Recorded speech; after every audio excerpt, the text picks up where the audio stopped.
সকালবেলা পাশের বাসার ভাবি এসে মেজাজটাই খারাপ করে দিয়েছেন।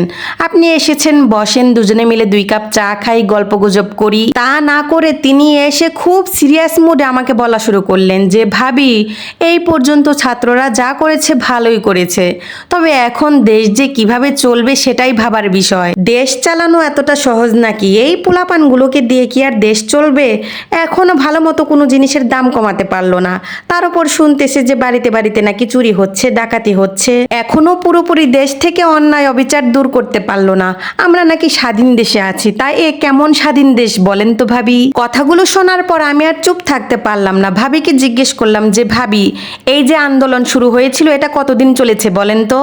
আর দেশ যে নতুন করে স্বাধীন হয়েছে তার কতদিন হলো? সেই ভাবি তখন জবাব দিলেন যে আন্দোলন চলেছে প্রায় 1 মাসের মতো, আর নতুন করে দেশ স্বাধীন হয়েছে এই যে মাত্র 3 দিন হলো। তখন আমি একটু উঁচু কণ্ঠেই বলে উঠলাম যে ভাবি, এই যে 1 মাস আন্দোলন চললো, এর মাঝে কি একদিনও আপনি আন্দোলনের সময় বের হয়েছিলেন? মানলাম বাচ্চা কাচ্চা আছে, ভয়ে বের হতে পারেননি, আমিও বের হইনি, তবে এর মাঝে আপনাকে বেশিরভাগ সময় আমি দেখতাম ফেসবুকে থাকতে। কোথায় কখনো তো কারো পক্ষে বা বিপক্ষে আপনাকে কোনো কথা আমি বলতে দেখিনি। এখন দেশ কিভাবে স্বাধীন হলো, দেশ কিভাবে চলবে, এটা নিয়ে মাথা ঘামানোর আপনার কি কোনো প্রয়োজন আছে?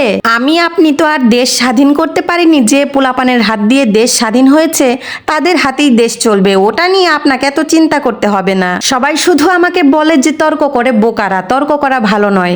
এদের মতো কিছু পাবলিকের সাথে তর্ক না করা ছাড়া কি কোনো উপায় আছে? এদের বাসায় হেল্পিং হ্যান্ড হিসেবে কেউ রান্নাবান্না করে প্লেটে ভাত সাজিয়ে দেন, ওনারা সুন্দর মতো খেয়ে উঠে পড়েন, কিন্তু কিভাবে রান্নাবান্না করা হলো ওটা দেখার সময় তাদের নেই। ধৈর্য নিয়ে যে একটু বলবে যে দেখি সবাই কি করে, বা আমিও সবার সাথে হাতে হাত রেখে দেখি দেশটাকে নতুন করে সাজানো যায় কিনা, এই চিন্তা তো তাদের মাথায় নেই। উল্টো আরো ন্যাকামো মার্কা একটা আবেগ নিয়ে বলে কিনা এমন স্বাধীন দেশ তো আর আমরা চাইনি, এ কেমন স্বাধীন দেশ হলো। ওনারা মনে হয় এতদিন খুব স্বাধীন দেশে ছিলেন, খুব আরামে ছিলেন।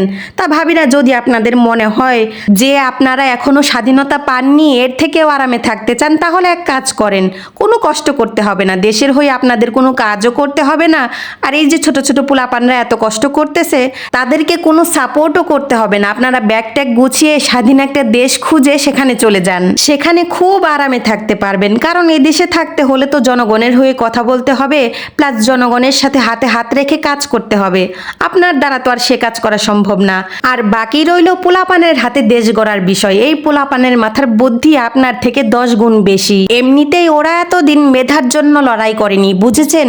ওদের মেধা আছে বলে আমাদের মতো সাধারণ জনগণ ওদের উপর বিশ্বাস রেখেছে। যাই হোক, আপনাদের সাথে তর্ক করলে লোকে সত্যি আমাকে বোকাই বলবে, কারণ মেধাশূন্য লোকজনের সাথে তর্ক করাটা বোকামিরই কাজ।